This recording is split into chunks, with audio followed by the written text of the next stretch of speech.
संदीप देसाई बुलेटिनच्या सुरुवातीलाच बेळगावला जाऊयात। राष्ट्रीय भाजपचे नेते आणि केंद्रीय मंत्री अमित शहा बेळगावमध्ये दाखल झाले आहेत। थोड्याच वेळामध्ये ते संवाद साधणार आहेत। बेळगाव लोकसभा पोटनिवडणुकीबाबत अमित शहांचा बेळगाव दौरा आहे। महाराष्ट्र एकीकरण समितीची भेट त्यांनी नाकारलेली आहे। आताची सगळ्यात महत्त्वाची बातमी आपण बघतोय। केंद्रीय गृहमंत्री अमित शहा बेळगावमध्ये दाखल झालेले आहेत। थोड्याच वेळामध्ये ते संवाद साधणार आहेत। बेळगाव लोकसभा पोटनिवडणुकीबाबत त्यांचा दौरा आहे। अधिक माहिती घेऊयात। संदीप राजगोळकर आपले प्रतिनिधी आपल्या सोबत आहेत। संदीप, आपण बघतोय अमित शहा बेळगावमध्ये आलेले आहेत, मात्र सगळ्यात महत्त्वाचं म्हणजे एकीकरण समितीची त्यांनी भेट नाकारलेली सुद्धा आहे। मराठी भाषिकांसाठी आणि महाराष्ट्र एकीकरण समितीसाठी ही जरी वेगळी बातमी असली तरी कर्नाटक भाजपसाठी मात्र ही बातमी उत्साहाची म्हणता येईल। संदीप, त्याचं कारण असं आहे की अमित शहा दाखल झालेले आहेत बेळगावमध्ये।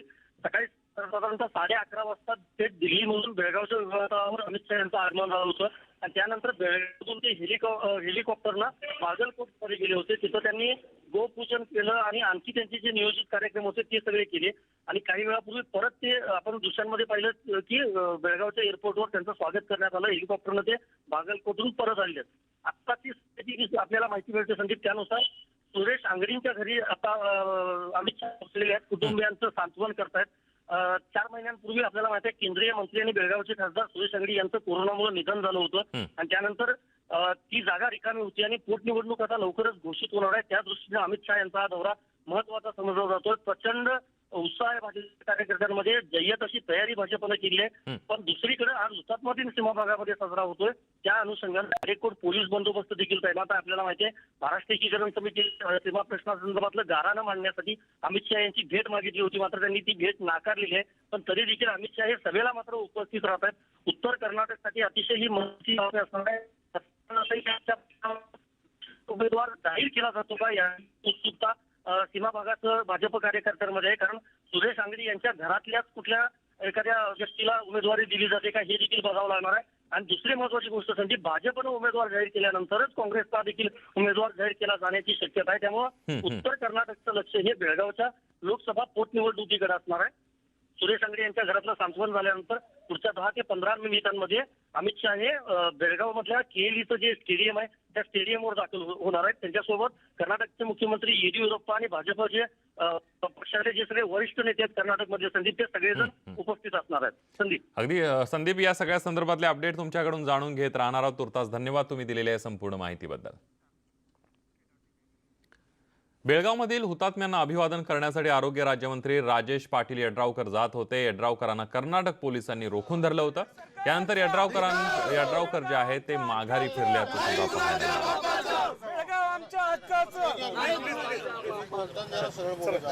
आमच्या एरियातून म्हणजे 13 लोक ह्या सगळ्या सीमा प्रश्नामध्ये ते शहीद झालेले आहेत। त्यांना अभिवादन करण्याच्या दिवशी सुद्धा गेल्या वर्षी सुद्धा हाच प्रकार घडला, यावर्षी सुद्धा हाच प्रकार घडला। एकंदरीत कर्नाटक शासनाची ही जी हुकुमशाहीची पद्धत आहे ही निश्चितपणे निषेधार्ह आहे आणि आज खऱ्या अर्थानं महाराष्ट्र एकीकरण समितीचे लोक सन्माननीय आज अमित शहा देशाचे गृहमंत्री आज खरं म्हणजे बेळगावात आहेत, त्यांची भेट मागितलेली होती, पण ती भेट सुद्धा नाकारणं ही अतिशय दुर्दैवी आहे। संयुक्त महाराष्ट्राच्या लढ्यामध्ये सीमा भागातील लढवय्यांनी बलिदान दिलं आणि याच हुतात्म्यांना अभिवादन करण्याचा आजचा 17 जानेवारी हा दिवस। आज बेळगावमध्ये महाराष्ट्र एकीकरण समिती आणि मराठी भाषिकांच्या वतीनं सीमा भागातील हुतात्म्यांना अभिवादन करण्यात आलं। दरम्यान केंद्रीय गृहमंत्री अमित शहा हे आज बेळगावच्या दौऱ्यावर आलेले आहेत आणि महाराष्ट्र एकीकरण समिती आणि मराठी भाषिकांना दरवर्षी ज्या मार्गाने रॅली काढली जाते त्या मार्गावर परवानगी देण्यात आलेली नाही आहे, त्यामुळे पर्यायी मार्गाने आज ही रॅली काढण्यात आली आणि या रॅलीच्या अनुषंगाने बेळगाव शहरामध्ये रॅली मार्गावर कडेकोट पोलीस बंदोबस्त तैनात करण्यात आला होता। तर दुसरीकडे महाराष्ट्र एकीकरण समितीने अमित शहा यांची भेट मागितली होती, मात्र ही भेट अमित शहा यांनी नाकारल्याने सीमा भागामध्ये संतापाची लाट भेटीची गाऱ्हाणं तुम्ही मांडणार होतं, पण परवानगी देण्यात आली नाही। नेमकं तुम्हाला काय सांगण्यात आलं? मुळात या सरकारकडून आता अपेक्षा ठेवायच्या की नाही हा मला प्रश्न पडला आहे। हे सरकार देशाचं नसून एका पक्षाचं आहे अशी आम्हाला भावना आता वाटू लागले, कारण गेल्या 15 दिवसापासून आमच्या नेत्यांनी त्यांची भेट मागितली होती। ती भेट काही कुठल्या वादविवादासाठी नव्हती, तर जे देशातली एक बहुप्रलंबित लढा आहे तो कुठेतरी संपुष्टात यावा आणि या देशाच्या जनतेला जी 64 वर्षापासून न्यायाच्या अपेक्षित आहे त्यांना कुठेतरी न्याय मिळावा यासाठी होता. पण त्यांना खरोखर या देशातल्या जनतेची कुठेतरी या देशातल्या जनतेच्या भावनांची काळजी आहे की नाही हा प्रश्न या माध्यमातून आम्हाला करावाचा वाटतो. मग आता दौरा त्यांचा होतोय, तुम्हाला काय नोटिसा वगैरे दिल्यात का कर्नाटक पोलिसांनी, बेळगाव पोलिसांनी, किंवा मार्ग पण बदलण्यात आला होता रॅलीचा आजचा? मार्ग बदलण्यात आला नाही तर त्यांनी रॅली आमची रद्दच केली आहे. 3 लाख ते 4 लाख लोकांची अपेक्षा असणाऱ्या ठिकाणी कोरोनाचा प्रादुर्भाव होत नाही आणि जिथं 300 लोक प्रातिनिधिक स्वरूपात हुतात्म्यांना अभिवादन करतात त्या ठिकाणी कोरोना होतोय. हा कोरोना फक्त सीमावासियांना आणि मराठी माणसांसाठीच आहे काय का हे नवीन म्युटेशन भाजप सरकारनं तयार केलंय हे त्यांनी खरोखर जाणून घेतलं पाहिजे. सर, अमित शहानी भेट नाकारलेली आहे. अमित शहांच्या भेटीसंदर्भात मध्यवर्ती महाराष्ट्र एकीकरण समितीनं सीमा प्रश्नासंदर्भात काही चर्चा करण्यासाठी आम्हाला वेळ द्यावा अशा प्रकारचं पत्र 8 दिवसापूर्वीच गृहमंत्र्यांच्या कार्यालयामध्ये पाठवलेलं आहे, जिल्हाधिकाऱ्यांकडे पाठवलेलं आहे, इथल्या पोलीस अधिकाऱ्यांकडे पाठवलेलं आहे. पण हे दुर्दैव आहे की त्यांचा कार्यक्रम आधीच ठरलेला असल्यामुळे तुम्हाला ही भेट काय आम्ही देऊ शकणार नाही अशा प्रकारचं एक पत्र इथल्या प्रशासनानं महाराष्ट्र एकीकरण समितीला पाठवलेलं आहे. महाराष्ट्राच्या संबंध BJPच्या नेते मंडळींनी ही गोष्ट लक्षात ठेवली पाहिजे. यामध्ये चंद्रकांत पाटील, देवेंद्र फडणवीस यांच्याशी तुम्ही काय संपर्क केला? आणि महाराष्ट्र एकीकरण समितीच्या वतीनं महाराष्ट्राचे BJPचे अध्यक्ष चंद्रकांत पाटील यांना फोन केला होता. त्यांनी आम्हाला सांगितलं होतं की तुम्हाला ते भेट देणार आहेत म्हणून सुद्धा, परंतु दुर्दैवानं ही भेट मिळालेली नाही हे त्यांनी ध्यानात घ्यावं. आणि महाराष्ट्र सरकार इथला BJPचा जो नेता असतो तो इथल्या कानडी माणसाच्या बाजूनं बोलतो, पण महाराष्ट्रातले BJPचे नेते मात्र मूग गिळून गप्प बसतात. ही अत्यंत दुर्दैवाची गोष्ट आहे. संदीप राजगोळकर, न्यूज 18 लोकमत, बेळगाव.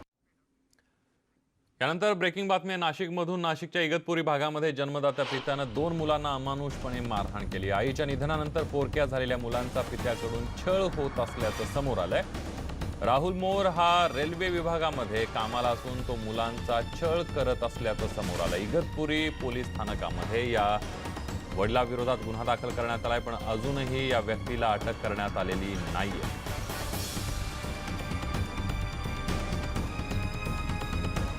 पप्पानी लावले आणि पप्पा जास्त मारता. तिचं असं मी होता म्हणलं तर आणि दीदीने तो आणि दीदी भावला तो काहीच केलं नाही आम्ही, तरी आम्हाला मारतात. सगळ्यांचे राग आमच्यावर काढतात. पप्पा आणि मम्मी झाडून मारती दीदीला आणि मला, आणि पप्पा कसं पण मारता. ती स्टीलची पट्टी घेता, नाही तर कामाचा बॅल घेता, नाही तर लाकडी, नाही तर कामाचं ते लाकडी घेता. आम्हाला परवा दुपारात 2 वाजता इगतपुरी पोलिसांनी फोन आला होता का ते तुमच्या भाषणाला तुमच्या पाहुण्यांनी खूप मारलेले आहे, त्यांना सुजावून टाकले आहे, तर तुम्ही येऊन त्यांना घेऊन जा, नाहीतर तो माणूस त्यांना मारून टाकेल तसा आहे. आम्ही लगेच त्याच दिवशी रात्री 8:30 वाजता लगेच निघालो. आम्ही सकाळी 4 वाजता नाशिकला आलो. नाशिकवरून इगतपुरीला गेलो. इगतपुरी पोलीस स्टेशनला गेलो. मग तिथून पोलीसवाल्यांनी त्यांना फोन केला, राहुल मोरे यांना, का तुम्ही मुलांना घेऊन पोलीस स्टेशनला या. मग ते आले. तेव्हा आम्हाला माहीत पडलं का हे पोराला एवढं मारलेलं आहे त्यांनी. त्यानंतर पुढची बातमी बीडमधली आहे. आष्टी तालुक्यामध्ये बर्ड फ्लूचा धोका वाढलाय. 2 दिवसांमध्ये 100 कोंबड्या आणि 2 कावळे मृत्यू झाल्यानं नागरिकांमध्ये भीतीचं वातावरण निर्माण झालंय. घटनास्थळी पशुवैद्यकीय पथक दाखल झालं असून त्याचं सॅम्पल तपासणीसाठी पुण्यात पाठवलेलं आहे. मृतांचे अहवाल आल्यानंतर मृत्यूचं कारण कळेल असं अधिकाऱ्यांकडून सांगण्यात आलेलं आहे.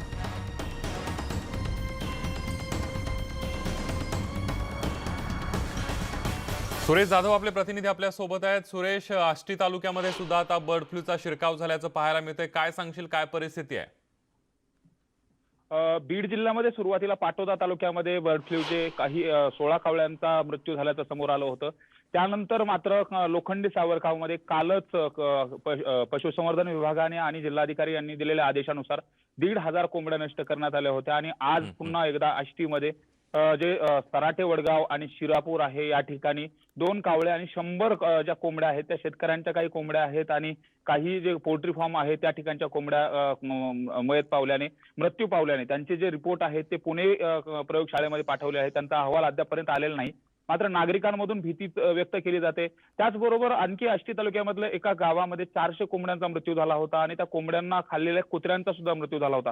त्यामुळे कुठंतरी बर्ड फ्लूचं संकट हे बीडमध्ये मोठ्या प्रमाणात हे होतंय। त्या अनुषंगाने त्याला रोखण्यासाठी जनजागृती, त्याचबरोबर जे कुक्कुटपालनवाले असतील, ज्यांनी पशु लपवलेले असतील, जे कोंबड्या वगैरे, तर त्या संदर्भात सुद्धा कारवाईच्या संदर्भात जिल्हाधिकाऱ्यांनी सांगितलेलं आहे। अशा पद्धतीची जर घटना कुठं घडली तर लगेच तात्काळ प्रशासनाला कळवा, म्हणजे त्या बाबतीमधल्या ज्या उपाययोजना आहेत त्या करता येतील, अशा सुद्धा सूचना दिलेल्या आहेत। मात्र हे जे संकट आहे ते कुठेतरी वाढतानाच पाहायला मिळते। संदीप, अगदी सुरेश, या सगळ्यामध्ये आपण बघतोय सॅम्पल नेली जातात, अनेक ठिकाणी सॅम्पल सुद्धा पॉझिटिव्ह येताना पाहायला मिळत आहेत।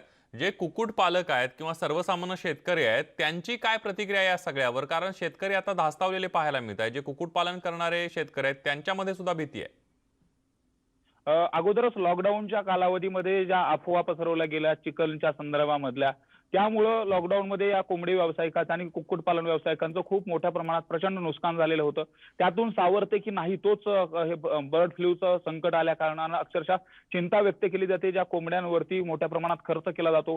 मी बीड जिल्ह्यातील बऱ्याच कुक्कुट व्यावसायिकांना सुद्धा भेटलो। 75,000 ज्यांच्याकडे पक्षी आहेत, असं बॉम्बे पोल्ट्री फार्म आहे, त्या ठिकाणी गेल्यानंतर तिथले जे चालक आहेत त्यांनी सांगितलं की या कोंबड्यांवरती खूप मोठ्या प्रमाणात खर्च केलेला आहे आणि जर अशा पद्धतीनं होत असेल तर आमचा खर्च देखील निघणं मुश्किल आहे।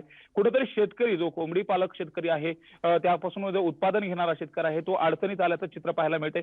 मात्र यासाठी आता पशुसंवर्धन विभाग असेल त्यांच्याकडूनही खबरदारीच्या अनुषंगानं काय काय उपाययोजना केल्या जातात किंवा त्या शेतकऱ्यांना नुकसान भरपाई मिळते का, हेही पाहणं तितकंच महत्त्वाचं ठरणार आहे। संदीप, अगदी धन्यवाद सुरेश, तुम्ही दिलेल्या संपूर्ण माहितीबद्दल। आपण बघतोय पहिल्यांदा पाटोदा तालुक्यामध्ये आणि आता आष्टी तालुक्यामध्ये बीडच्या मोठ्या प्रमाणावर बर्ड फ्लूचा शिरकाव झाला। यानंतर बातमी बघूयात मंगळवेढ्यातली। मंगळवेढ्यामध्ये बर्ड फ्लूचा शिरकाव झाल्याचं पाहायला मिळतंय। 1000 कोंबड्या पशुसंवर्धन विभागानं शास्त्रोक्त पद्धतीनं नष्ट केल्यात। काही दिवसांपूर्वी कोंबड्यांचा मृत्यू झालेला होता आणि त्या कोंबड्यांचा अहवाल पॉझिटिव्ह आला होता। नागरिकांनी घाबरून न जाता जर कुठे कोंबडी अथवा इतर पक्षी मृत झाल्यास तातडीने पशुसंवर्धन विभागाशी संपर्क साधावा, तसंच अशा पक्ष्यांना हात लावणं टाळावं असं आवाहन सुद्धा प्रांताधिकारी उदयसिंह भोसले यांनी केलेलं आहे।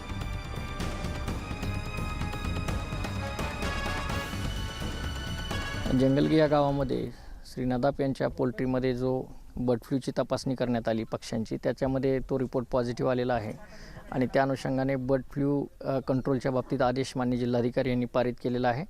त्यामध्ये उपविभागाधिकारी यांच्या संनियंत्रणाखाली एक समिती फॉर्म करण्यात आलेली आहे।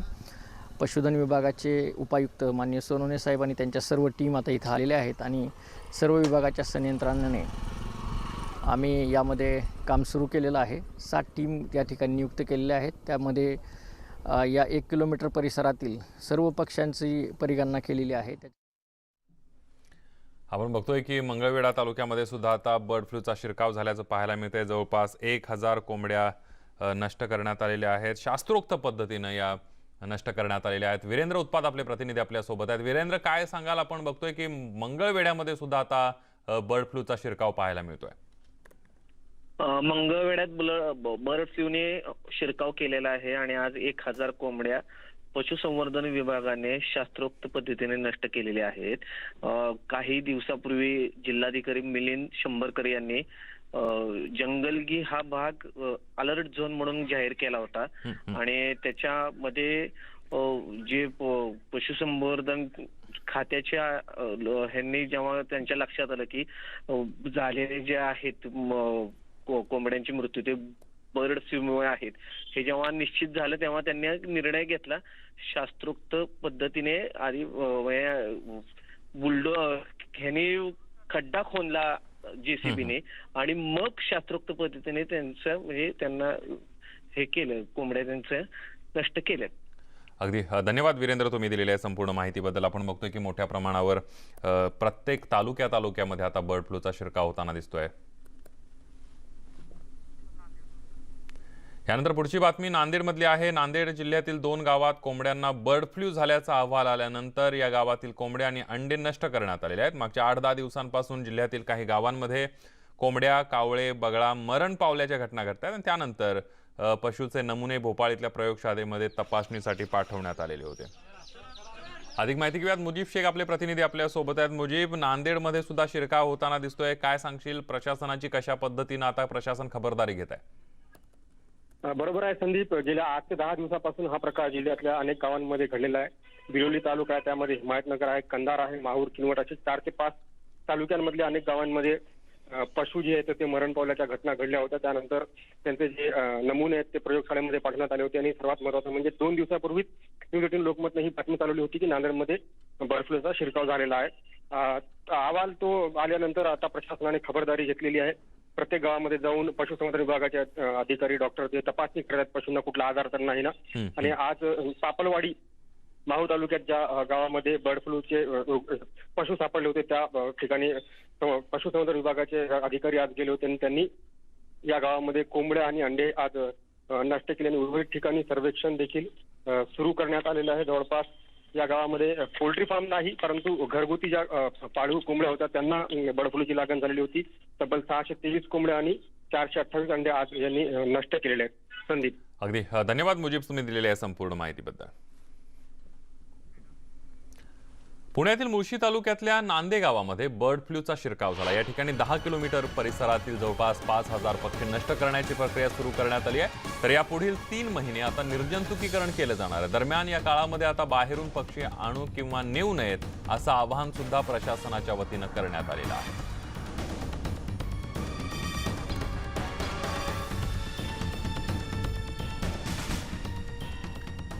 यानंतर पुढची बातमी राजकीय गोटातून आहे. औरंगजेब प्रिय असेल तर कोपरापासून साष्टांग दंडवत करतो असं म्हणून सामनामधून काँग्रेसला चिमटा काढण्यात आलाय. सामनाच्या अग्रलेखातून काँग्रेसला संभाजीराजे यांच्या वधाचा संपूर्ण घटनाक्रमच ऐकवला. औरंगाबादचं नामांतर केल्यानं लोकांचं विकासाचे प्रश्न सुटणार आहेत का असे मुद्दे नाव बदलण्यास विरोध करणारे उपस्थित करतायत. ते काही असले तरी औरंगजेबाच्या कोणत्याही खुणा निदान महाराष्ट्रात तरी ठेवू नयेत या मताचा मोठा वर्ग आहेच असं काँग्रेसला यातून ठणकावून सांगण्यात आलंय. त्यामुळे आता पुन्हा औरंगाबाद नामांतराच्या मुद्द्यावरून शिवसेना काँग्रेसमध्ये कलगीतुरा रंगलाय. काँग्रेसवरती हल्ला नाही केला. औरंगजेब काय आहे, औरंगजेब काय होता हे दाखवलं. औरंगजेबाच्या प्रेमात कोणी पडू नये. महाराष्ट्राच्या राज्यकर्त्यांनी, राजकारण्यांनी संभाजी राजांवरच प्रेम करावं अशी माझी भूमिका आहे. आजच्या सामनात जर आपण वाचला असेल की ज्यांचं त्या औरंगजेबावरती कणभर जरी प्रेम असेल तेही निघून जाईल. औरंगजेब हा एक क्रूर शासक होता. तो धर्मांध होता आणि त्याला परधर्माविषयी अजिबात प्रेम नव्हतं. अशा राजाच्या स्मारकांविषयी किंवा एखाद्या शहराच्या नावाविषयी महाराष्ट्रच काय देशामध्ये कोणीही आग्रही असू नये ही भूमिका शिवसेनेची आहे. त्याच्यामुळे संभाजीनगर हे जे नाव आम्ही देतो आहोत किंवा दिलेलं आहे त्याच्यावरती कोणी आक्षेप घेण्याचा प्रश्नच आहे. सध्या राज्यात संभाजीनगरच्या नामांतराचा मुद्दा चांगलाच तापलाय. भाजप आणि मनसे या मुद्द्यावरून आक्रमक झाले असून सत्ताधारी शिवसेनेला यावरून कोंडीत पकडलं जात आहे. स्वतःच्या अहंकाराचा विषय येतो तेव्हा उखाड दियाची भाषा आणि आता संभाजीनगर राज्याच्या अस्मितेचा विषय येताच काँग्रेसला कोपरापासून साष्टांग दंडवत.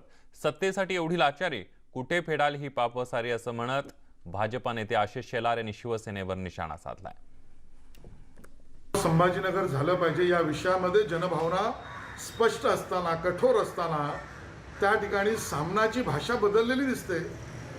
सत्तेसाठी लाचारीत सामनाची भाषा कशी बदलते ते आम्ही पाहिलं. स्वतःचा अहंकार असेल, स्वतःच्या नेत्याचा अहंकार असेल तर भाषा असते उखाड दिया. पण राज्याच्या अस्मितेचा, छत्रपतींच्या अस्मितेचा विषय असेल तर भाषा बदलते कशी? कोपऱ्यापासून दंडवत घालतो. आज कोपऱ्यापासून दंडवत घालतो म्हणणारे उखाड दियाची भाषा का करत नाही आहेत? का केवळ सत्तेसाठी लाचारी, सत्तेच्या लाचारीची पाप हे कुठे फेडणार आहे हा आमचा शिवसेनेला सवाल आहे. तर औरंगाबादला संभाजीनगर नाव द्या या मागणीसाठी मनसे कार्यकर्त्यांनी विरारमध्ये आज आंदोलन केलं. विरार पश्चिम बस स्थानकातून औरंगाबादला जाणाऱ्या बसला छत्रपती संभाजीनगर असे स्टिकर लावून हे आंदोलन करण्यात आलं. आज सकाळी 7:15 विरार औरंगाबाद ही बस होती. त्याच बसला छत्रपती संभाजीनगरचे स्टिकर लावून बस समोर उभं राहून घोषणा देत औरंगाबादच्या नामकरणाची मागणी केली. दरम्यान नामकरण करण्याच्या मागणीचं निवेदन सुद्धा मनसे कार्यकर्त्यांनी बस चालकाकडे सुपूर्द केलं.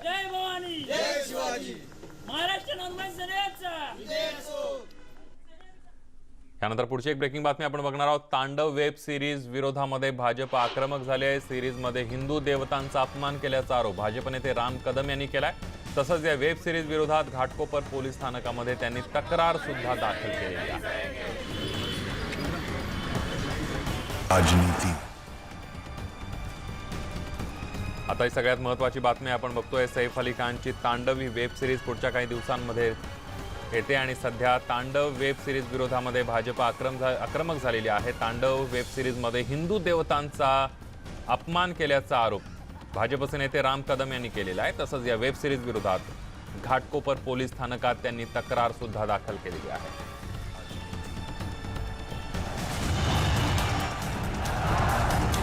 इस देश में जो प्रधानमंत्री है वो ही राजा है.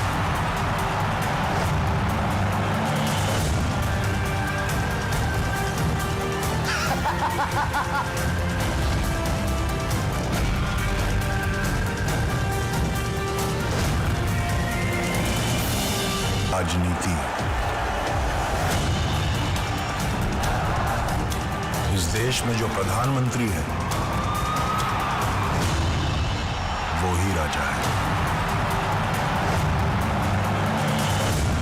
या वाहिनीवर येणाऱ्या वेब सिरीजमध्ये हिंदूंच्या विरोधात काही आक्षेपार्ह चित्रण करण्यात आलेलं आहे आणि त्या विरोधात आज भाजपचे नेते प्रवक्ते आमदार राम कदम यांनी घाटकोपर पोलीस ठाण्यामध्ये तक्रार दिलेली आहे आणि त्या तक्रारीच्या विरोधात पोलिसांनी काय कारवाई केली आपण राम कदम यांना विचारूया. सर, थोडक्यात सांगाल काय तक्रार आहे नेमकी आणि कशासाठी तुम्ही इकडे ही तक्रार दिलेली आहे?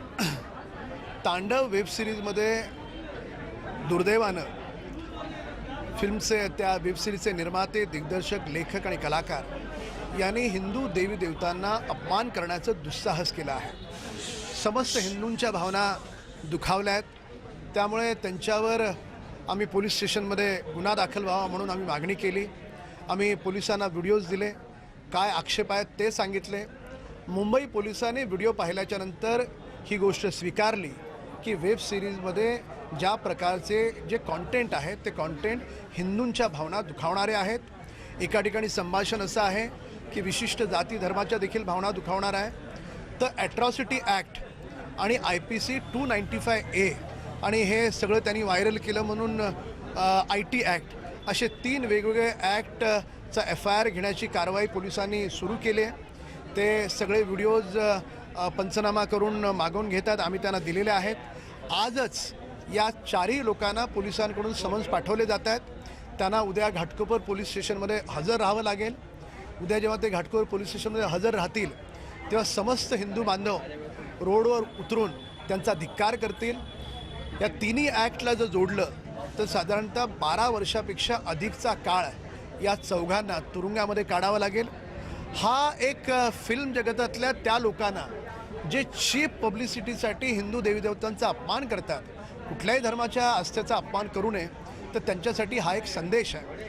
फिल्म जगतातल्या लोकांचा आम्ही आदर करतो, सन्मान करतो, पण चीप पब्लिसिटीसाठी तुम्हाला हिंदू देवी देवता दिसतात, तर त्याच्यामुळे हा एक फिल्म जगताला फार मोठा संदेश आहे. आणि इथून पुढे हिंदू बांधव शांत बसणार नाही, संयमी आहे, सहिष्णू आहे, पण अशा प्रकारचं दुस्साहस करणाऱ्यांना भर चौकात जोड्यानं मारेल. यामध्ये नेमकं कोण कोण आहे? निर्माता, दिग्दर्शक, लेखक आणि कलाकार. एकंदरीतच मी प्रकाश जावडेकरांकडे, आमचे केंद्रीय मंत्री आदरणीय, त्यांच्याकडे मागणी केली पत्र लिहून की जशी आपल्याकडे सेन्सॉरशिपसारखी व्यवस्था फिल्मसाठी, सिरियलसाठी आहे, तशी एक व्यवस्था निर्माण वेब पोर्टलसाठी देखील करावी, त्यामुळे नियंत्रण राहील. एकंदरीतच वेब सिरीजमध्ये ज्यांच्या धार्मिक भावना भडकवलेल्या आहेत त्यांच्या विरोधात ही तक्रार दिलेली आहे आणि पोलीससुद्धा लवकरच समन्स पाठवून त्यावर चौकशी करतील असं राम कदम यांना घाटकोपर पोलिसांनी आश्वासन दिलेलं आहे. व्हिडिओ जर्नलिस्ट मोहन दुबेसह मनोज कुलकर्णी, न्यूज 18 लोकमत, मुंबई. त्यानंतर दुपारी 4च्या बातम्यांमध्ये एक छोटासा ब्रेक घेऊया. पहा फक्त न्यूज 18. लसीकरणासाठी केंद्राचं उत्तम सहकार्य मिळत असून सर्वसामान्यांना ही लस मोफत द्या अशी मागणी काल राज्याचे आरोग्यमंत्री राजेश टोपे यांनी केली आहे. काल झालेल्या व्हिडिओ कॉन्फरन्सिंगमध्ये टोपे यांनी ही मागणी केंद्राकडे केली. यावेळेला बोलताना राजेश टोपे यांनी शनिवारी लसीकरणादरम्यान कोविन ॲप स्लो झाल्याची देखील कबुली दिली आहे. ॲपमुळे तांत्रिक अडचणी आल्याचं त्यांनी म्हटलेलं आहे. मंगळवारपासून लसीकरण सुरू होणार असल्याची माहिती यावेळेला राजेश टोपे यांनी दिलेली आहे.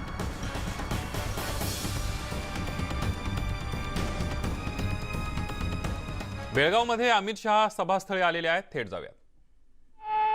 भारत माता की, बोलो भारत माता की. आपण ही दृश्य बघतोय बेळगावातल्या पोटनिवडणुकी संदर्भात. अमित शहा हे बेळगावमध्ये दाखल झालेले आहेत आणि आता थोड्याच वेळामध्ये ते सभेला संबोधित करणार आहेत. पोटनिवडणुकी, बेळगाव लोकसभा पोटनिवडणुकीबाबत त्यांचा हा दौरा आहे आणि याच दौऱ्यासंदर्भात अमित शहा बेळगावमध्ये दाखल झालेले आहेत. त्यांनी जे तिथले खासदार होते आणि जे केंद्रीय मंत्री सुद्धा होते त्यांच्या आंगडिया यांच्या घरी जाऊन त्यांच्या कुटुंबियांचं सांत्वन सुद्धा केलेलं आहे. महाराष्ट्र एकीकरण समितीने त्यांची भेट मागितली होती, मात्र भेट नाकारलेली आहे अमित शहा यांनी आणि यावरच महाराष्ट्र एकीकरण समितीच्या सगळ्या नेत्यांनी, पदाधिकाऱ्यांनी नाराजी सुद्धा व्यक्त केलेली आहे. थोड्याच वेळामध्ये आता अमित शहा काय बोलणार याकडे सगळ्यांचं लक्ष लागलेलं आहे. ಚಪ್ಪಾಳೆ ಮುಖಾಂತರ ನಾವು ಸ್ವಾಗತ ಮಾಡಬೇಕಂತ ವಿನಂತಿ. ಚಪ್ಪಾಳೆ. आपण बघतोय मोठ्या सभेचं आयोजन करण्यात आलेलं आहे. एकीकडे महाराष्ट्र एकीकरण समितीच्या जे पदाधिकारी आहेत हुतात्म्यांना अभिवादन करण्यासाठीचा हा दिवस आहे आणि याच दिवशी अमित शहा तिथं आहेत. जी प्रचार रॅली काढली जाते दरवर्षी 17 तारखेला, 17 जानेवारीला, ती प्रचार रॅली सुद्धा महाराष्ट्र एकीकरण समितीच्या सगळ्या पदाधिकाऱ्यांना काढण्यास मनाई करण्यात आलेली आहे आणि त्यामुळे महाराष्ट्र एकीकरण समितीने सुद्धा नाराजी व्यक्त केली आहे. तर अमित शहा या सभेमध्ये काय बोलणार याकडे सगळ्यांचं लक्ष लागलेलं आहे. बेळगाव लोकसभा पोटनिवडणुकीबाबत हा दौरा आहे. सगळ्यात महत्त्वाचं म्हणजे याच पोटनिवडणुकीचा पुढचा उमेदवार कोण असणार याबद्दल अद्यापही घोषणा झालेली नाही आहे आणि भाजपनं उमेदवार जाहीर न केल्यामुळे काँग्रेसनं देखील उमेदवार जाहीर केलेला नाहीये. यानंतर एक छोटासा ब्रेक घेऊन पुन्हा परतूया. पहा फक्त न्यूज 18 लोकमत. गृहमंत्री नितीन गडकरी यांनी नागपूरच्या राजभवनामध्ये राज्यपाल भगतसिंग कोश्यारी यांची भेट घेतली आहे. राज्यपाल सध्या नागपूरमध्ये आहेत, तर माजी कृषी मंत्री अनिल बोंडेंनी देखील राज्यपालांची भेट घेतली आहे. राज्यपाल भगतसिंग कोश्यारी यांनी विदर्भातील शेतकऱ्यांच्या समस्याविषयी निवेदन देऊन त्यांच्याशी चर्चा केलेली आहे.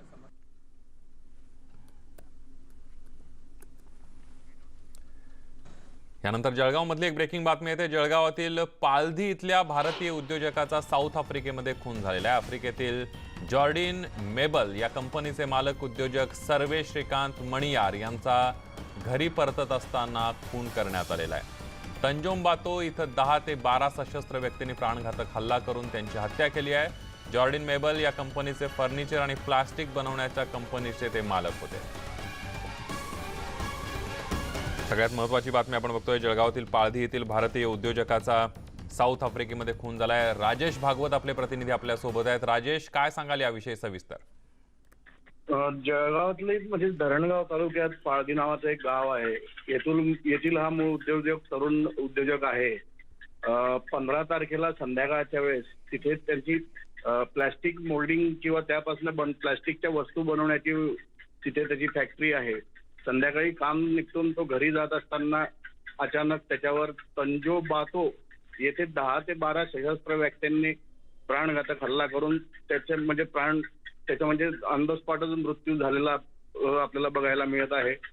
नातेवाईकांचं असं म्हणणं आहे की व्यावसायिक स्पर्धेतून ही हत्या झाल्याचा त्यांचा अंदाज आहे. या घटनेमागे तिथल्या देशाच्या तपास यंत्रणेने आतापर्यंत 2 लोकांना ताब्यात घेतल्याचं आपल्याला पाहायला मिळत आहे. अगदी धन्यवाद राजेश, तुम्ही दिलेल्या संपूर्ण माहितीबद्दल. यानंतर बघूयात पुढची एक महत्त्वाची बातमी. गृहनिर्माण मंत्री आणि राष्ट्रवादीचे नेते जितेंद्र आव्हाड काल कल्याण पश्चिमेमध्ये एका क्रिकेटच्या सामन्याला आले होते. यावेळी त्यांनी कल्याणमधील रस्त्यांबाबत चिंता व्यक्त केली आहे. कल्याणमध्ये आल्यावर रस्त्यांची दुर्दशा बघवत नाही, शिवाय राज्यात असे रस्ते कुठे नसतील असं वक्तव्य करत त्यांनी कल्याण डोंबिवलीतील विकास कामांचा थेट प्रश्न उपस्थित केलाय। विशेष म्हणजे यावेळेला शिवसेनेचे कल्याण पश्चिमेचे आमदार विश्वनाथ भोईर हे सुद्धा मंचावर उपस्थित होते। कल्याण डोंबिवली महापालिकेमध्ये गेल्या अनेक वर्षे शिवसेना आणि भाजपची सत्ता आहे आणि कल्याण हा शिवसेनेचा बालेकिल्ला मानला जातोय। या सेनेच्या बालेकिल्ल्यात राष्ट्रवादीचे मंत्री जितेंद्र आव्हाड यांनी हे वक्तव्य केल्यानं शिवसेनेला कानपिटक्या दिल्याची चर्चा आता कल्याणमध्ये रंगू लागलेली आहे। कल्याणमध्ये आल्यावरती रस्त्यांची दुर्दशा बघवत नाही, काहीतरी बदल घडवून आणला पाहिजे। तुम्ही तरुणांनी काहीतरी विचार करा, म्हणजे असे रस्ते तर मला वाटतं अख्ख्या महाराष्ट्रात कुठे नसतील। असा एकही चांगला रस्ता शोधून दाखवा, ह्याची स्पर्धा उमेश बोरगावकरांनी खरी घ्यायला हवी। मुंबई महानगरपालिकेचे नगरसेवक विजू शिंदे यांना जीवे मारण्याची धमकी आल्याची माहिती समोर आली आहे। या प्रकरणी शिवसेना नगरसेवक विभाग क्रमांक 161 विजू शिंदे यांनी साकीनाका पोलीस ठाण्यामध्ये या संदर्भात तक्रार दाखल केली आहे। गेले 3 दिवस एक अज्ञात व्यक्ती त्यांना जीवे मारण्याची धमकी देतोय। दरम्यान हे सर्व राजकीय वैमनस्यातून केलं जात असल्याची शंका सुद्धा विजू शिंदे यांनी पोलिसांमध्ये दिलेल्या तक्रारीमध्ये म्हटलेलं आहे।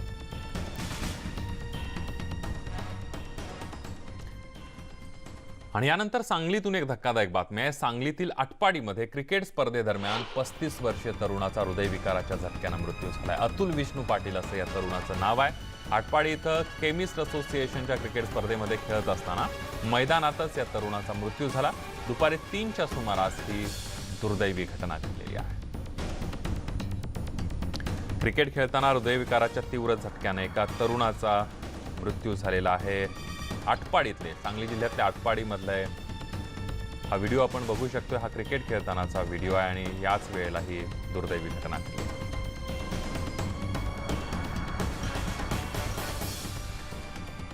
बातमी उल्हासनगरमध्ये लग्नाच्या वरातीत चाकू हल्ला झाल्याची घटना घडली आहे। कॅम्प नंबर 3च्या खेमानी परिसरातून वरात जी आहे ती विवाहस्थळी जात होती, त्यावेळेला हल्ला करण्यात आलाय। यामध्ये वरातीमधील रितेश शर्मा याच्यावर वार करण्यात आले। रितेश शर्मा हे धुळ्याहून आपल्या मेवण्याच्या मुलाच्या लग्नासाठी उल्हासनगरला आले होते।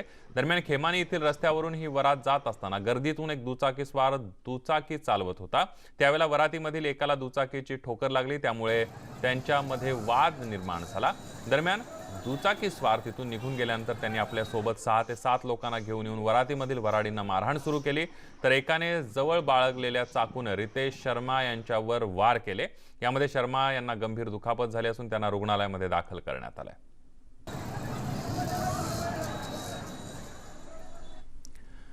नवी मुंबई शहरामध्ये घरफोड्या करणाऱ्या एका सराईत गुन्हेगाराच्या टोळीला सीबीडी पोलिसांनी अटक केलेली आहे। बेलापूरमध्ये घरफोडी करून 9 लाख रुपये किमतीच्या वस्तू तसंच 36 तोळे सोन्याचे दागिने आणि 1,60,000ची रोख रक्कम चोरीला गेली होती।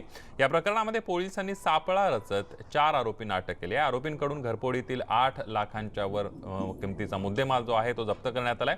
या टोळीने मुंबई, ठाणे, नवी मुंबई परिसरातील अशा प्रकारचे 34हून अधिक घरफोडी आणि चोरीचा गुन्हा केल्याचं समोर आलंय। त्यामुळे या गुन्हेगारांकडून अजूनही इतर गुन्ह्यांची माहिती समोर येण्याची शक्यता असल्याची पोलिसांनी माहिती दिली आहे आणि या प्रकरणामध्ये पोलिसांकडून अधिक तपास सुद्धा सुरू करण्यात आलेला आहे।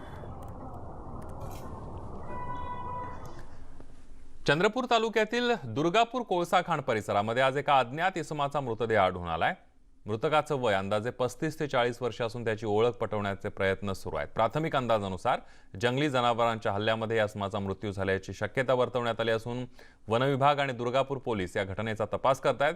सध्या वनपथकानं हे शव जिल्हा सामान्य रुग्णालयाच्या शवविच्छेदन कक्षामध्ये पोहोचवलं असून वरिष्ठ वनाधिकारी घटनास्थळी पोहोचले आहेत। खाणीच्या या भागामध्ये वाघ आणि अस्वलाचा मोठ्या प्रमाणावर वावर असल्यानं बारकाईनं तपास केला जातोय। गेल्या काही दिवसांमध्ये विविध पोलीस ठाण्यांच्या हद्दीमध्ये बेपत्ता असलेल्या इसमांची माहिती काढली जात असून त्या दृष्टीनं आता पोलिसांनी तपास सुरू केलेला आहे। हैदर शेख आपले प्रतिनिधी आपल्या सोबत आहेत। हैदर, काय सांगाल या सगळ्या अज्ञात इसमाचा मृतदेह आढळलेला आहे, कशा पद्धतीनं तपास सुरू आहे? हैदर, माझा आवाज पोहोचतोय? शांतीनगरच्या गुगू शहरातील शांतीनगर भागात शेत शिवारात एक दाम्पत्याचं मृतदेह आढळलेला आहे। या प्रथमदर्शनीय पोलिसांनी विजेच्या धक्क्याने हे मृत्यू झालाय असं नोंद केलं आहे। परंतु यात त्यांच्या जे परिवार आहे त्याच्यातील घातपात असल्याचं ते संशय ते व्यक्त करत आहेत. आता हा घातपात आहे की आत्महत्या या संदर्भात पोलीस हे अधिक तपास करत आहेत. अगदी धन्यवाद हैदर, तुम्ही दिलेल्या संपूर्ण माहितीबद्दल. बघूया पुढची एक महत्वाची बातमी. शिवाईनगर इथल्या वीरमाता गोल्ड या ज्वेलर्सच्या दुकानावर चोरी झालेली आहे. वारीमाता गोल्ड दुकानामध्ये चोरी झालेली आहे. काल रात्री 2 ते 2:30च्या सुमारास ही चोरी झाल्याचा प्राथमिक अंदाज पोलिसांनी वर्तवला आहे. चोरट्यांनी साधारणपणे 3 किलो सोनं चोरून नेल्याचा अंदाज वर्तवण्यात आलेला आहे. आताची सगळ्यात महत्वाची बातमी आहे. तब्बल 3 किलो सोन्यावर चोरट्यांनी डल्ला मारल्याची प्राथमिक माहिती पोलिसांनी दिलेली आहे.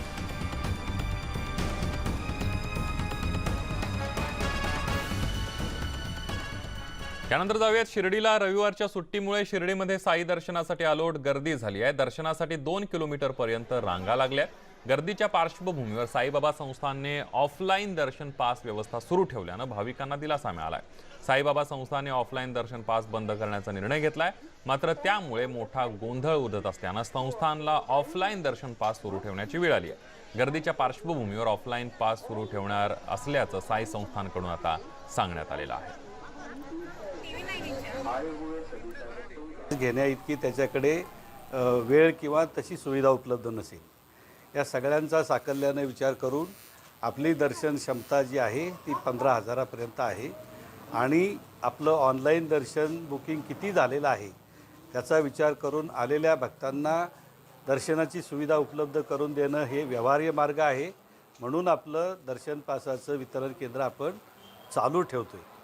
हे करत असताना एक सर्व भक्तांनी लक्षात घेतलं पाहिजे की मंदिराची दर्शन क्षमता आपण वाढवू शकत नाही. त्यामुळं भक्तांनी मोठ्या संख्येने आल्यानंतर पास काउंटरवर गर्दी होणं स्वाभाविक आहे. टोमॅटोचे दर कोसळल्यानं उत्पादक शेतकरी आर्थिक संकटात सापडलेत. अहमदनगर जिल्ह्यातल्या संगमनेर आणि अकोले तालुक्यामध्ये मोठ्या प्रमाणावर शेतकरी टोमॅटोचं उत्पादन घेत असतात. एकरी 1 ते 1.5 लाख रुपये खर्च करून तयार झालेल्या टोमॅटोला 2 रुपये किलोचा कवडीमोल भाव मिळत असल्यानं अनेक शेतकऱ्यांनी टोमॅटोवर नांगर फिरवलाय. खंदरमाळ इथल्या रामनाथ कसबे या शेतकऱ्यानं टोमॅटो तोडून मेंढ्यांना घालण्यासाठी शेतकऱ्यांना सरसावल्यामुळे मोठ्या प्रमाणावर शेतकऱ्यांमध्ये नाराजी आणि हवालदिलता सुद्धा पाहायला मिळते. तर मनमाडमध्ये सुद्धा अशीच परिस्थिती आहे. कांद्यापाठोपाठ आता भाजीपाल्याच्या भावात देखील मोठी घसरण पाहायला मिळते. सर्वात जास्त कोबीचे भाव घसरलेत. कोबीच्या मोठ्या गड्ड्याला 2 ते 3 रुपयाचा अगदी मातीमोल भाव मिळतो. त्यामुळे पिकांचा खर्च देखील मिळत नाही आहे, तसंच वाहतुकीचा खर्च देखील निघत नाही. त्यामुळे शेतकरी मेटाकुटीला आलाय. तिकडे चांदवडच्या तरेगावमध्ये लखन दौरे या शेतकऱ्यानं 1 एकरवरील कोबीच्या पिकावर ट्रॅक्टर फिरवलाय.